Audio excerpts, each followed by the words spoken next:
Hello, everyone. This is Kevin Ashley, I'm Nicole Littlefield. And I'm Danny Oliveras. and welcome to The Silver Lining. So, how is everybody's day today? Honestly, not great. Super overwhelmed, ton of homework. I'm also on the speech team, and I'm going to be competing at my first actual tournament tomorrow. So that's both exciting and adding extra stress. As a former speaker, I'm so happy That's that so you're awesome. going through with it. And online tournaments are going to be very different from in-person tournaments, but the energy of them, I'm hoping would stay somewhat the same. So, I think it'll help me better in the sense of I won't be as anxious doing big movements because I'll be doing them in my house. yeah. If I was doing them in a classroom, it would be a lot different. How Just is it remember different? How is it going to work this year since you're doing it all over Zoom, I'm assuming? It's through this program called 8x8, which is basically just another thing of Zoom. It's kind of just like this. You go in, you turn your camera on, you leave your microphone off, and then the judge calls up who goes. They present, you clap, you don't hear it because everyone's microphones are off. Same thing with the laughing. That's one thing that's really weird for me is that my piece is supposed to be funny.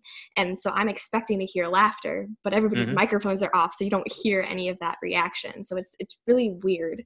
Crickets. Just know that when you do a movement, always devote yourself to it. Don't do a half thing. If you're going to extend your hand, you extend your hand. It's not this, it's a that, you know? Mm-hmm. Yeah, so you'll be fine. I believe in your ability. Thank you. So what about you, Kevin? How come are you not doing the speech this year? So I was a part of speech and debate last year when we did I joined in the fall semester. Yeah. And I stopped this semester because not only it was for a multitude of reasons really, mixed in with obviously COVID knocked everything out of whack. So the season wasn't going to be what I was expecting it to, which is fine. I was willing to adapt. It was just the fact that mixed in with my online classes, the amount of time that you need to dedicate to speech and debate in order to do it justice is not something I could do while also keeping up with my grades. So I just made the executive decision to just stop. Yeah, see, as a newbie in speech, I was somewhat aware of that, but now I'm crap, because I'm so time devoted. Commitment. But it's a huge time commitment, especially once you start doing more categories, and they're starting to want me to do more categories. Yeah, that's understandable. I'm not sure how big the team is around this time, but yeah, these things tend to happen. There's 5 people on it.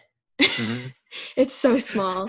It's so weird because last year we maxed at 40 people who wanted to join, and then it weeded itself out to a solid 2015 area of people. But yeah, this, as I said, COVID just completely knocked everything out of whack. Yeah, I think there's only one person who was on the team last year who still remains on the team. Everybody else. Yep, Catherine. Everyone else kind of went away. Me and her got into semifinals at Novice Nationals during our first year for a parliamentary debate, 2v2. So yeah, Catherine's good. She knows what she's doing. Shout out to Catherine if she's listening. So what topic are you going to be debating? Are you allowed to say? I'm not debating. I'm doing poetry. That's my category. Yeah, I am. My poem is about COVID and being online and working from home and everything. I have to practice a Southern accent because I have to play Miss Dolly Parton, which is fun. Work on that Southern drawl. Yeah. So Kevin, what were you an actual debater then, or are you Nicole where you were doing poems? So when I was in speech and debate, I did 3 events. I did parliamentary debate, which is a 2v2. I did IPDA style of debate, which is a 1v1. And then I did extemporaneous speaking, which is you have 30 minutes to write a 7-minute speech with source citations backing up your argument. I'm really scared that that's the next category that they're going to make me do.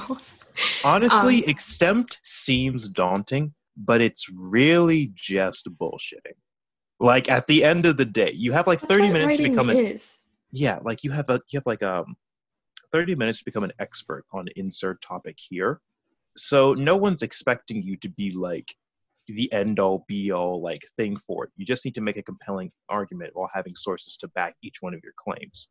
That's like writing an essay. All you're doing now is just speaking it. Sounds See, interesting. And that's why I know I could do it. It's just that I don't want to.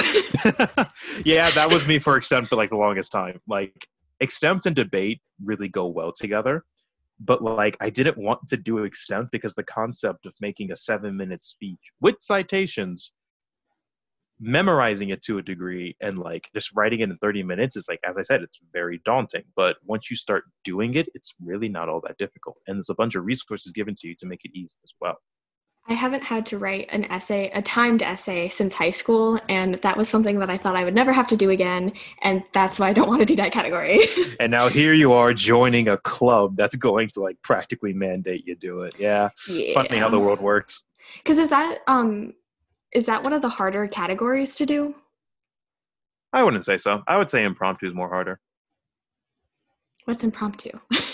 Impromptu is like they give you a quote and then you have to like make an argument that like defines the meaning of that quote in 7 minutes. Yeah, that might actually be the one. Your prep time and your speech time is all like 7 minutes. I'm scared because that is Coach Brandon, the coach that I was working with, was talking about how if I were to do one of the other categories, I would probably do one of the harder categories because I'm a good writer. And so I have a feeling that might be it. And I don't like that fact.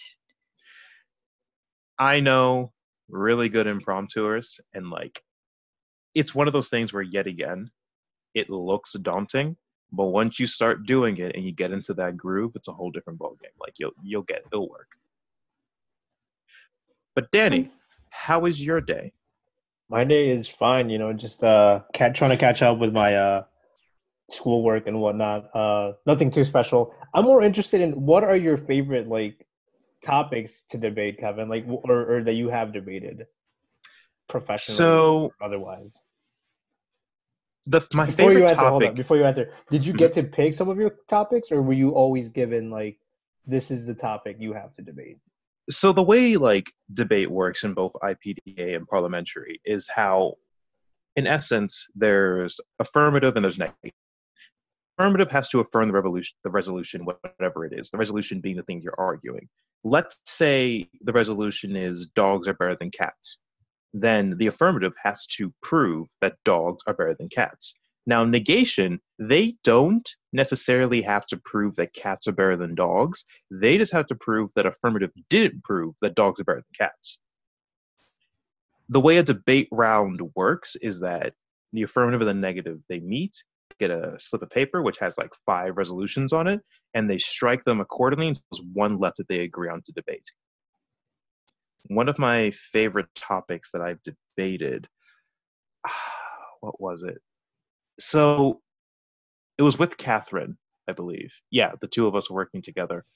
It was a parliamentary debate, and we had talked to our opponents, and we wanted to make the round a little more like silly. So what we did is that we took the resolution and we made it all about like mythology and whatnot, because I believe, yeah, our opponents were the affirmative. So the affirmative also like, they take the resolution and they define it how they like. And there's a bunch of like other minutiae within that, but they just like define what it means. And they made it about like heroes and mythical beasts and whatnot. So once we figured that out, we just went accordingly and talked about a bunch of like book series, heroes, trilogies, like a bunch of this random junk that was fun to talk about. Right. So basically what I'm hearing is that you talked about Percy Jackson. Yep, that was one of them. Game of Thrones. We mentioned that. And we were all trying to like make, I forget what like the ultimate point was. All I know is that was a gigaton of fun that round. And like the judge was laughing, we were laughing.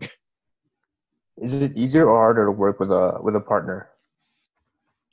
I guess it really depends, because like when you're doing 1v1, if you make a mistake, you can like recognize it quickly and then like know how to like fix it.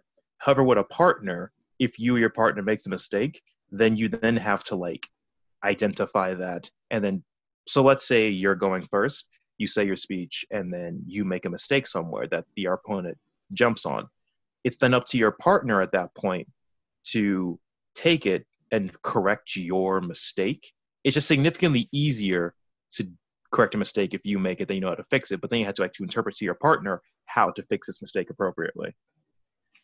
But I also think that like parliamentary definitely has its benefits in the fact that like two minds are better than one when making arguments. Right. So it has its like give and takes, both sides. Yeah. I don't think either one's better, although I do personally prefer IPDA because, well, that's just like what I've done the best in. Yeah. What is the biggest... You can't use acronyms because people aren't going to know what that is. Oh, well, just IPDA is just 1v1 version of debate. Where parliamentary debate's a 2v2, IPDA is a 1v1. IPDA stands for some long-ass thing that I don't remember. I just know what IPDA is. And I just know its acronym. What is the worst, like the biggest train wreck you like saw or were a part of? Danny, you're so interested in debate. Like, you should join or something. Like, honestly, if you're really interested in the team, like, I recommend you join. Like, they'll take. I'm just you. Like, I don't have like the patience. Like, I can like debate something with zero knowledge. You know, just like bullshit. But like, I am not good at like, hey, let me go out and like do research and actually have like things to back it up. you know see, what I mean? Danny, if you want to get better at that, then you join debate. That's why don't take anything I say seriously, okay, on this podcast, because I have no idea what I'm talking about. That's like an older brother thing, because my older brother also does that, where he just like debates with me, even though I have facts. I'm like, no, and he's like, no, that doesn't count. That's actually a family trait of mine. Of like, we'll just argue for argue's sake. At sometimes, like me, my mom, and my eldest brother Alex all do that, where we'll know we're wrong on something, but we'll just take the other side just for like shits and giggles and see how long it takes for like the person we're arguing with to figure out we're just messing with them. But yeah, if you're actually interested in like these things and like you want to like know more, or you actually want to improve your like your research ability, join speech and debate.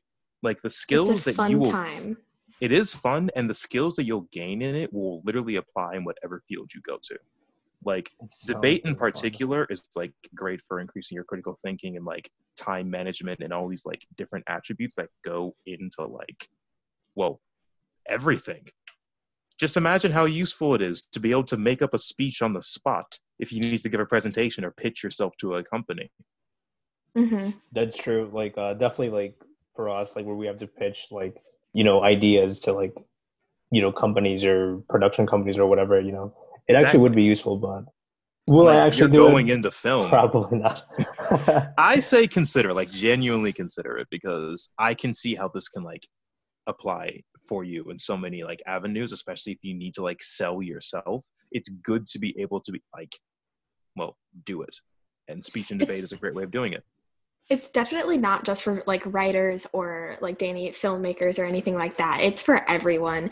Like Kevin said, you learn so many life skills. Like I'm learning how to time manage so much more than I have ever in my life. And just like being able to present yourself in a different way, and communication is something that everyone needs to know. So I like join speech and debate. Yeah, I took a speech class already, and my speech teacher definitely kind of changed my course.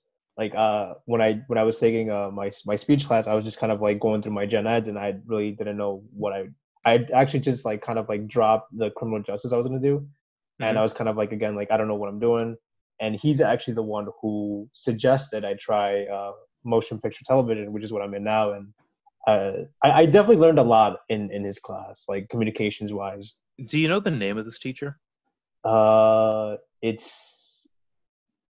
Does he have a beard and wear suits a lot? No. He was very casual. Miller, something Miller. I want to say Steve Miller. Chris Miller. There you go.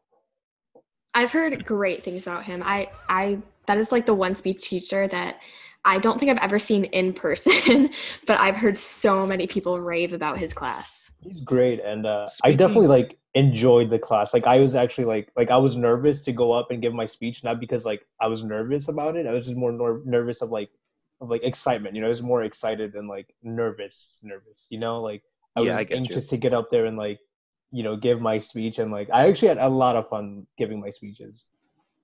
So speaking of like speech classes, so one of like the head coaches of speech and debate at COD is Brandon Wood, and he was my speech teacher. So funny enough, when I give my first speech in his class, he was actually like fairly. So I took like my junior year of high school. I took like that 1 year I was a part of like the speech program there. And my high school is a really good speech program, so it really helped me a lot in like being the like type of like articulate person that I am today. And from there, after taking that, my like it was my sophomore year, wasn't it? No, it was my junior year. Yeah, I got it right the first time. But after taking that, it really helped me a lot. And like speech classes from there, or like any type of like public speaking, I've just been able to like just breeze through, like just like glide through it. It's not that difficult. Except Brandon's class. Since he was a teacher, a like coach of speech and debate, he saw through my shit like instantly and graded me accordingly. Like every time I'd give a speech in front of the class would love it. It would be nice, it would be beautiful. And then Brandon would be like, yeah, that was like a C. I'm like, a C? How is that a C? Well, you may have like fooled them, but you were not organized at all. Everything was incoherent. You were so and so. And so I was like, okay, yeah, you have a point, but that's just rude. Like, so the like, but like after I started giving my speeches, he knew how good I was at like captivating an audience, so he really wanted me to join. For the longest time, I resisted because, well, I didn't want to like devote myself to a really time-consuming club. And my experiences at my like junior year weren't exactly the best for speech. I was like, I was kind of hesitant to do it. And I was already like a part of a club, Model United Nations. So it was just a bunch of like wrong place, wrong time, no motivation to. But after I give my last speech in his class, and it was honestly the worst speech I've given to date. But apparently, if you ask my class members, it was one of the best speeches I've ever given. So, like, I can't take them at their word for shit. But what ended up happening is that a part of MUN at COD, there was a conference happening in Europe that we got to go to. We spent a week there. It was a good time. I get back the night before my final speech is due, not having done any of it. Like I told myself during my like lull moments in Europe, I was going to work on homework. That just never happened. Like that was a lie I told myself on the flight, and it was a lie I told myself the entire time there. So I ended up having to like to write that speech at like his class was like at like 8 or 9 in the morning. I ended up like writing that speech, the outline, everything else, all the way up to like 6.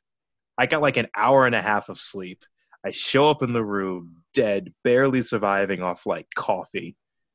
And I go up there, I give my speech, I sit down being like, that was the worst speech I've ever given in my life. And everyone's like, oh, that was a really convincing speech about like voting, Kevin. I'm really like happy you did that. Like it's really informative. So it's like, thank you. And then I go to Brad, he's like, that was bad. And I'm like, yeah. And he's like, it's almost as if you just got back from Europe last night and you wrote this on the way. And I'm like, yeah, it's exactly what I did. Yeah, I thought you did. Because that sounded more like a rant than it did a speech. And I'm like, yes, it did. But after the fact, he apparently told me that after I gave that speech is when he like knew he needed to have me on speech and debate. Because if I could like do that and still convince a room full of people that that was like a good, well put together speech, what if he helps me refine my bullshitting ability? What else can I do? So Again, writing is just bullshitting. Like that is something that I learned in high school. People would always be like, "Oh, you're Nicole, you're so smart. You know what to do." I'm like, "No, I'm literally just bullshitting all of my homework." This is just I a just stream know of what to consciousness write. that I like make grammatically correct. Like that's about Exactly. it. I mean, I also like the editing process, so I would also go through and like edit my stuff, which I think also made people think like that I was some genius or something like that. But really, I Mm-hmm. just like writing and can edit. I always hated like having to edit my papers. Like I would just I would always write them the night before, turn Mhm. them in, and like never look at them ever again. You know, like I always hated that process of editing, and like I especially hated peer editing because in my mind, you know, no offense to anybody, but in my mind, I'm like, dude, you're just another student. You're just as like stupid as I am. Like, how am I supposed to trust you? You know, I mean, I don't. You shouldn't trust me with your work. You know, I'm just gonna tell you, yeah, it looks fine, and then give it back. You know, and Where, that's essentially what always happened in where's my your degree in like grammar and writing? Who are exactly you to determine whether or not I did this correctly? You're just as exactly clueless as I am. exactly. So I always hated peer edits. I would always purposely like walk out or like miss those days where I knew it was going to be a peer edit. I'm sorry, English teachers, but don't ever do peer editing because I mean at least I never had like faith in them because I'm like what does this guy know, like you know, like I don't know anything, you know, like I don't know. I definitely get what you mean by that, though. It wasn't until last semester that I actually learned what uh, how to be a good peer reviewer, and that's because like in high school I was taught to like almost be like the teacher's red pen and kind of like mark the things that I thought the teacher was going to mark, but really that's not what you want to do. You want to be a reader. You want to like let the person know what you are reading, how you're feeling towards it, what you're understanding, and that's why peer review is so important, Danny. I always just like skimmed it and I'd be like, yeah, it looks great, man, and then I just give it back. I'm terrible at peer reviews and whatnot. But yeah, so there's just like, yeah, there's just like so much junk around it. But it's just like speech and debate's it's a good feeling. It's a good time. It is a time commitment. I recommend you do it. Writing in general is, well, as Nicole's constantly saying, just bullshitting. And at the end of the day, these are like, well, good skills that should be learned. And if all else fails when it comes to grammar in particular, just use Grammarly. Yeah, you hear At that, least kids? that's what I do. Go Read join the the speech and debate suggestions, team. though. Hmm? Don't read them before you just accept them because they're not always correct. Oh, I'll yeah, say like, that. sometimes it makes a mistake, but more times than not, I just kind of go click, click, click, click, click, click, click, click, click, call it a day. And then I've gotten into the habit of like briefly rereading it to see if everything's like okay. But for the most part, it's just a consecutive amount of loud clicks as we go on. So Kevin, you mentioned you gave a speech like convincing people to vote, right? Yeah. Now, what are your main points, or what is your argument to like convince people to vote? Because I didn't vote this election. Which Horrible I'm decision. incredibly disappointed in you. I don't vote. I don't vote. I don't believe in voting. It's against my religion. What? What? You don't Okay. believe in voting? Voting? No. Like, it's not like it's a scam. It's a scam in my eyes. What do you it's a mean? scam. Okay. No. I feel like we can't let that like statement slide. What do you mean you don't believe in voting? Like, Dude, I don't it's think not it's real. something like. What do you mean you don't think it's real? I don't think it's real. It's I not don't think like it's real. wishing upon a star and hoping something comes true. Like it actually It's not like happens. it's not like praying to some like divine Okay. deity that Yeah. will bring out into existence. It's Let like me preface this by saying I am 100% insane. Don't listen to my opinions. These are just my opinions, and I'm insane. and I'm your fucking opinions crazy. are wrong. But my argument, the argument that I would make, and it's always like a constant argument that's made for voting. It's the fact that like that is your only voice in government. I would say voting in local elections is significantly more important on like your life personally than voting in national elections. But the national also impacts your life. So let's say, Danny, is there anything currently in our like current political system that you are like not satisfied with? Personally, I think well, like if I was gonna vote, I would have voted for Bernie Sanders. Mhm. Like I think most people would, because I was definitely for like, you know, medical for all, the whole college tuition stuff. Like that's like my thing, you know, like that I believe we fucking deserve, you know. Yeah. Not because of like some socialist thing, but I'm just saying like from a standpoint The rest of like of the rest of the developed world has it. right. I don't And believe. it's not just that. And like in my opinion, I think it's like if we want to better ourselves as a country, like, why not better our people? You know what I mean? Do you want to have the smarter people or not? You know, fucking make college free so that more people can get educated. We have more educated people. The more educated people we have, the better we are as a country. You know, Hey, Medicare Danny, for all should just be, you know, yeah, go ahead. you know how you're talking so passionately about this? Yeah, that's why you vote. Yeah. Because but they don't give me anybody to vote for. They don't give me anybody to vote for. Here's the thing. Voting is not... Who am I going to vote for? You need to Joe see Biden? voting...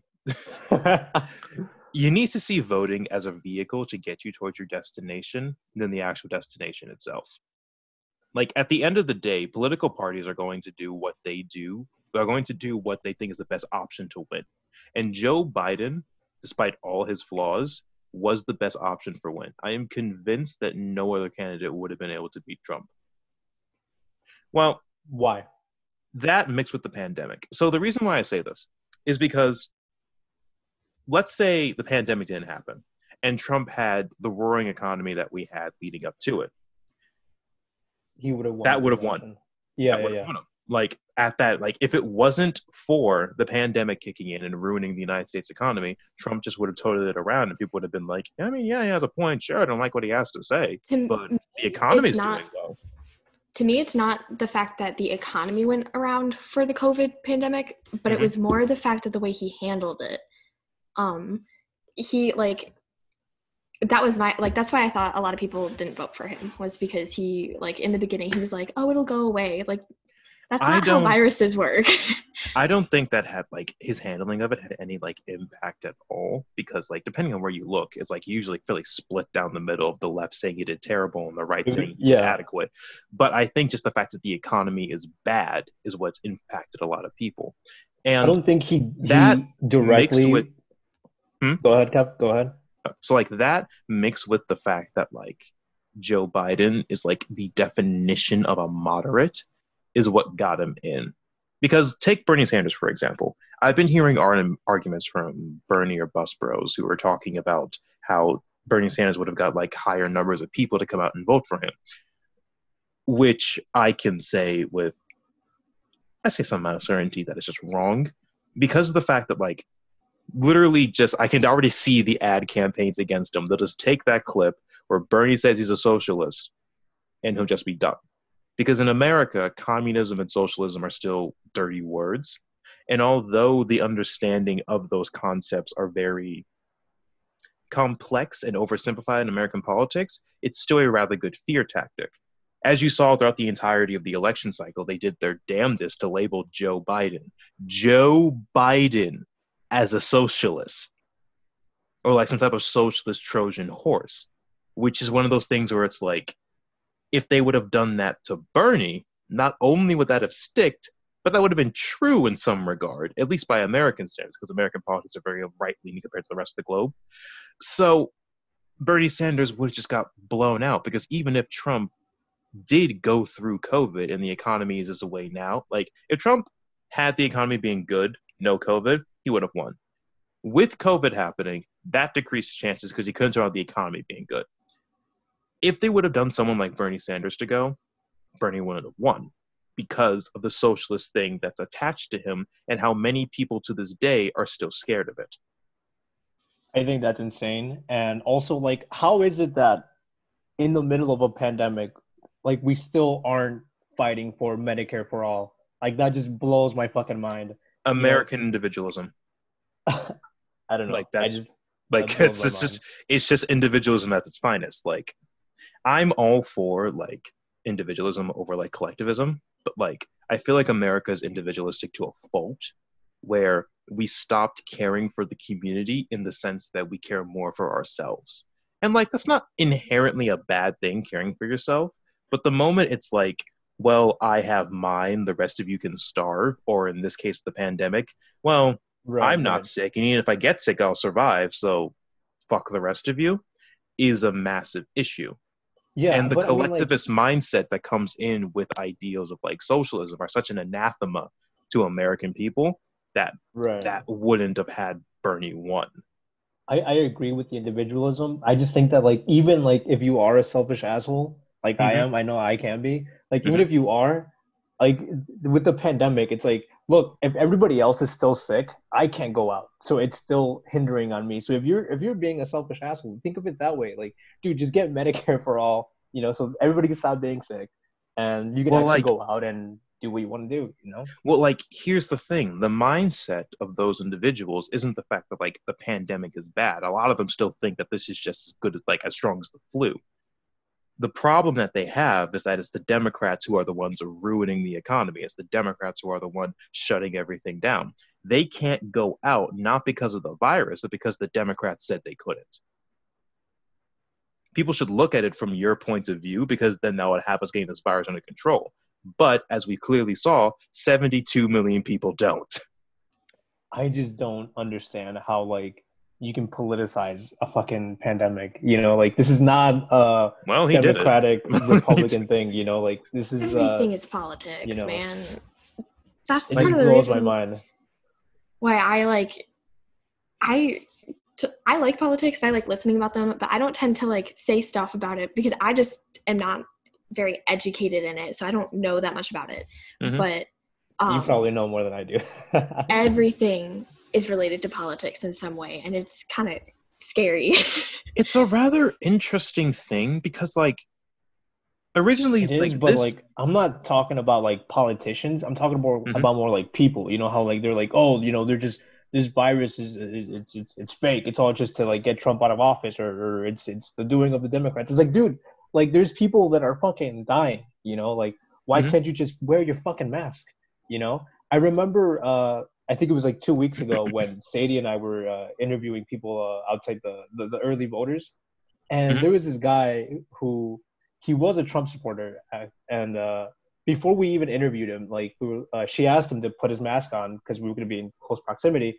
And he said, oh, but we're in open air. So like, I don't, like, he was like being a dick about like just saying like, hey, put your mask on, It's like, why? Like, well, how is that so much of a, like, I don't know. It just blows my mind. Of an like, imposition? Yeah, like, I don't understand it.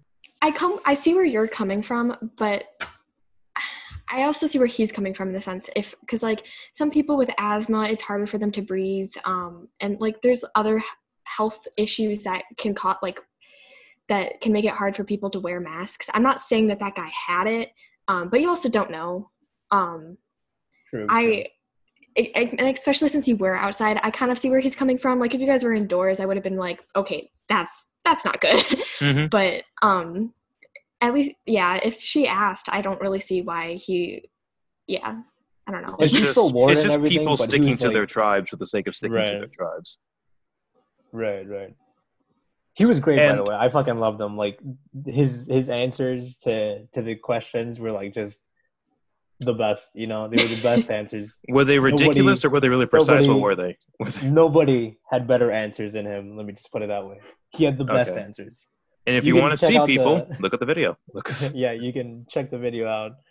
There's my shameless plug right there. On the Courier website, where you find all our news and articles. Danny, what's the title of it? I think it's 2020 voters, something along those lines. I'm not sure. Right. Our editor-in-chief, Sadie, wrote an article about it, if you're interested. But to get back on the topic about like everything's like voting, political, I think like that and political, because like I had like a thought I wanted to say. I think a rather like interesting thing that has happened is the fact that America is becoming like significantly more centralized, if you know what I mean. Because like for the longest time, although the federal government is like the absolute authority and end all be all at like all things, the states, if like the further back you go, the more like autonomy they have to like determine laws about insert thing here. And states still do have a lot of autonomy. It's just the fact that as time is progressing, we're becoming more centralized and federal powers becoming stronger, which has made every issue inherently political, given the fact that it all ties into like federal government responses to things. Like you would think like simple issues like not discriminating against people based off like something that can't change, like their sexuality, or we'll like take that for like a prime example, would be like a fairly simple thing. And if you leave it up to the states, it'll sort itself out. But given the fact that this is like something that affects on a national level, this needs to be like federal standard for it. And because there's a federal standard for it, it like infringes on a bunch of other things, which then ultimately just makes it super political. So, yeah, that's my little rant. Yeah, and, yeah, I understand. I don't know. There's certain things that in my mind are like, they're just, why isn't this just a given? Like, why is there pushback? You know, like, I just don't understand why, like, there's still pushback to some things. Like for example, like, you know, I don't like, I don't know. Actually, never mind. I don't want to like blast anybody. I don't want to put anybody a blast or whatever, you know. I mean, everyone thinks that their way is right, though. Yeah, that's true. But there's some things where it's like, it's just about being a human being, you know. It's just be a fucking human being, and, you know, recognize that not everybody's the fucking same, right? Yeah. Well, the whole thing with the United States is that we are such a diverse country. Like, we live in the suburbs near Chicago, which definitely, like, Chicago is definitely more liberal. So I hear a lot. Chicago more keeps the state blue. Like, yes, yeah, even definitely. like, even the state capital is red, but all because of Chicago. Like, that's what keeps Illinois on the map. Besides that, it's like Amish people in cornfields. That's how a lot of states are. Like, it's the major cities that are usually more liberal. So we were just talking about having to see things from other people's perspectives. And so you have to see it from other people's perspectives. If you're living in a rural town in Michigan, you're going to be more for guns because you want to be hunting and stuff like that than we would because of living near Chicago. Mm-hmm. I love also guns. It's kind of funny how guns work when it comes like the right and the left, because like the right's convinced that the left doesn't like guns, but once you go further enough left, you get guns back. Like, I mean, I feel like if you go far enough either way, you'll see some point. Like, if you go far enough on the Republican side, you might see someone who doesn't want guns. That's why it's so why politics are so interesting and so, I guess, intricate. But you made like an excellent point when referring to like big cities being more blue and like rural being more red. Because like, as you just said, if you take some like rural town in Michigan, the only points of view that they're going to see, and like usually these towns are like primarily white, so the only points of view they're going to see are of that of like other white people. But then you take that person and you put them in like a big city or a college town where they're exposed to different views, different people, different ways of thinking. They just become more liberal to survive, unless they find themselves like a niche of people who already think like them, so they don't have to have their ideals being challenged. Right. I'm just like, I don't know. I kind of like, I'm referring more to like stuff like, I don't know. Like, yeah, we've strayed far away from like trying to convince you to vote. By the way, we've strayed far off that beaten path. Right. Do you still want to convince me to vote? Because I don't think I'll vote unless actually. The main things I want you to think about when it comes to voting is, what do you want to see? And then you need to vote for that person who best reflects the ideals that you want to see happen. Take Joe Biden, for example. He is nowhere near perfect, especially if you can compare him to Bernie and the policies you liked with him. However, Joe Biden has taken up policy and stances on things that are, although not exactly like Bernie Sanders or go as far as he has, is a step in that direction. Voting isn't going to give you the desired result, but it can get you closer to that destination. All you have to do is be willing to participate in our system. And by not voting, you're still voting. Because when it comes to people counting votes, like when you go into like these back rooms, the Democrats and the Republicans, they're not only factoring in the people who will vote for them and the people that can swing to vote for them, but they're factoring in the people who won't vote. They're factoring in the people who don't feel energized or encouraged to do so. By not voting, all you're doing is supporting the incumbent in a local or national election, because the incumbent can usually rely on the people who voted him in last time to keep him in office. Well, him or her, of course. So by not voting, and at that point, it's up to their opponent to come up with a coalition of voters in order to surpass the incumbent's base. by not voting, all you're doing is helping the incumbent. And if you definitely don't agree with how the incumbent is doing things, you're just like secondhand voting for them. I should have voted for Kanye. Or Joe. What was her name? Me? What was her name, like Joe Gorsuch or whatever? I don't know what her name was. That Libertarian Party person. Jurgensen? Yeah, Jurgensen, yeah. There's like... Yeah.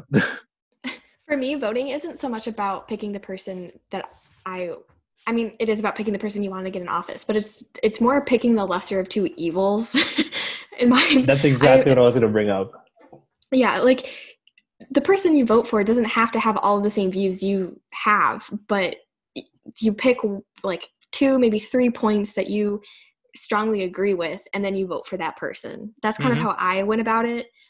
This was the first year that I was able to vote, and I voted, and I plan on voting as often as I can. Voting is the one thing we have afforded to us in order to affect our political system.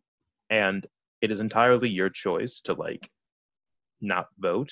However, don't think that as a way as you, like, abstaining. Because you're still voting. You're just voting for the incumbent passively at the end of the day. I just hate how, like, I don't like that voting for the lesser of two evils, because, like, I think, like, why are we getting, like, two shitty, like, you know, why am I only getting these two shitty choices, right?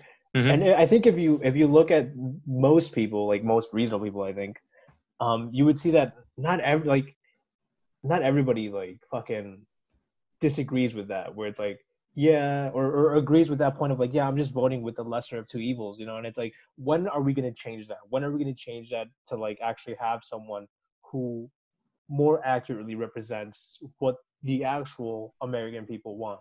Do you know how you change that? Don't even say it, Kevin, because they are not doing it. I don't think they're doing it. I think they are keeping the same fucking shitty people in there. So that's what I'm saying is that, especially when it comes to choosing your senator and your representatives, like, these are the people who matter. So on the federal level, the senators and the House of Representatives, they are the party. The president is the one who leads it, but they are the party. If you want more progressive policies, then what needs to happen is that you need to vote for progressives in local elections. That's how you change the makeup of the Democratic Party. And same thing for the Republican Party. If you want like more like a libertarian stance, then you vote for more like libertarian people in order to take control of that party. Right now, the Democrats Party is full of a bunch of like corporate sellouts. We all know that. But currently, there is a progressive wave that's slowly overcoming the party. And the only way they win and we stop choosing the lesser of two evils is by changing the very makeup of that party. And the only way to do that is by voting. Whenever you feel discouraged to vote, just remember... Another issue that kind of comes with that, I think, is also that like we are stuck in this like two-party dichotomy. Oh yeah, like no, like that's like a non-starter. Like everyone already knows that the two-party system is shit. Like it doesn't matter what side of the alley you're on, everybody hates it. But just remember like one thing when it comes to you like not wanting to vote: who benefits from you staying at home? Why do they want you to stay at home? Who benefits from that, and does that benefit you by doing it? I completely forgot what I was going to say. In that case, this is why you sign up for speech and debate. Be like Kevin. Also, but yeah, I hope me and Nicole changed your mind a little on that. That's why voting for like the local elections are so important too, because that's who's going to be the policymakers, is your local elections. That's the citizens are the people who are holding those people accountable, and then those local elections are the people who are holding the bigger people accountable. Mm-hmm. So it's really all up to us, and without voting, without participating, that's really why we have a shitty system, is because we're not holding our electives accountable. The electorate never comes, well, in this year we have a record high like voting turnout, but on average, people only really come out for like national votes, and that's what's given us the toxic cesspool that is both the Democrat and Republican Party, because just a bunch of people have now gotten complacent in their positions, convinced in the fact that the citizenry won't vote them out. If these parties are ever going to change, yeah, exactly, and we don't. So if these parties are ever going to change, we need to start there needs to be like a more like there needs to be more effort in getting people to vote on the local level, because that will ultimately affect the national. I definitely agree with that. I think that the local is way more important, and I'm glad to see that like some of the people that we interviewed with Sadie, they did recognize that, like, even though this is an important election, or it was an important election, that it's more important to vote on the local level, because that's what's actually gonna, like, affect your day-to-day lives, rather than like the presidential one, which is still important, I guess, but And if there's one, you go. Blows my mind that even though, like, I know so many people our age who votes, but like there are still so many people who are not voting in our age range. Like, we are still the most me. What? I said like me. Yeah, exactly. And it like, that shocks me, because ever since I like knew what voting was, I was like, I'm gonna do that. Mm-hmm. You would think the younger generation would be the biggest turnout, because like the laws and like policies that will be in place will be the ones affecting us the longest. Like, especially when it comes to climate change in particular. Right. Like, this is something that's going to like start killing millions of people in the next like 20 to 30 years. And we'll be the ones who are suffering unless we start changing now. I really love the joke you had, Kevin, where you said, why should the older people be allowed to pick the movie if they're not going to stay for it? Exactly. Like, you can't just joke so much. I'm pretty sure like John Mulaney made like a similar thing, because that's where I heard it from, and I just like incorporated it. But it was just like, how are you going to pick the show and then leave halfway through? Yeah. Like, that's kind of ageist. I understand that. But simultaneously... Yeah, but I definitely think that at some point, like, should you really be voting? I don't know. But it's...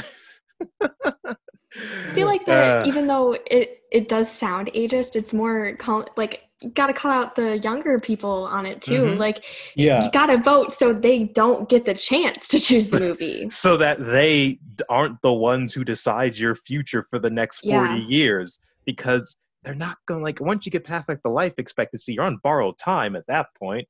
Like,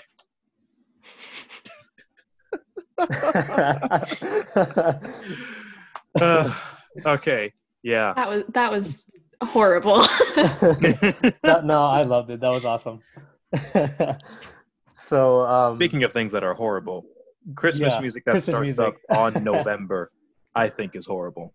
It's awful. It really is awful. I'm glad we're all on the same page. I am definitely one of those people who does it. Like, I listen to Christmas music after Thanksgiving, because... Oh, yeah. Like, after Thanksgiving, it's fair game. Like, literally, like, the midnight. Once midnight hits, okay, Christmas music galore. But until Jingle bells. No. Not Thanksgiving yet. No, I understand why people, especially now, I understand why people are decorating earlier, because it's something to look forward to. And so during this pandemic, I get it. However, don't force your music onto me, okay? Stop shoving Christmas down my throat. Exactly, yeah. And I understand too why people don't celebrate Thanksgiving, especially because like the Pilgrims, come on, like, nah. But I like Thanksgiving because it's like the first time in a while that you get to see your family, you get to eat a ton of food, and like, it's Harvest Fest was like a big thing with Native Americans and like what they were doing, and it's just a good idea I just think it's a great idea to eat a whole bunch of food with all of your family. And Agreed. If anyone disagrees with me, like, why? Well, I can see one realm of disagreement being with, like, if you don't like your family, like this Thanksgiving this Thanksgiving in particular is going to be, considering the fact of how divided people are over this election. If someone has like is very liberal and their conservative family voted for Trump, I've been seeing videos and like watching, like seeing memes and TikToks, just people talking about, so how are you going to ruin Thanksgiving this year? Well, I'm going to just like start up and say, so which one of you voted for women to lose the right to their bodies and gay people to be discriminated against? And just like leave it at that and see where it goes from there. Oh, Thanksgiving this year is going to be fun. Wasn't it you, Kevin, who mentioned that Ben Shapiro has a cousin or something who's like a liberal commentator or something? Oh yeah, like Ben Shapiro has a relative, I think like not immediate family, not a sister, but like a cousin. I don't know what his relationship, what she is to him. But all I know is that she is very liberal, and I'm pretty sure they both commented that like family gatherings are always tense between the two of them because they just don't like each other.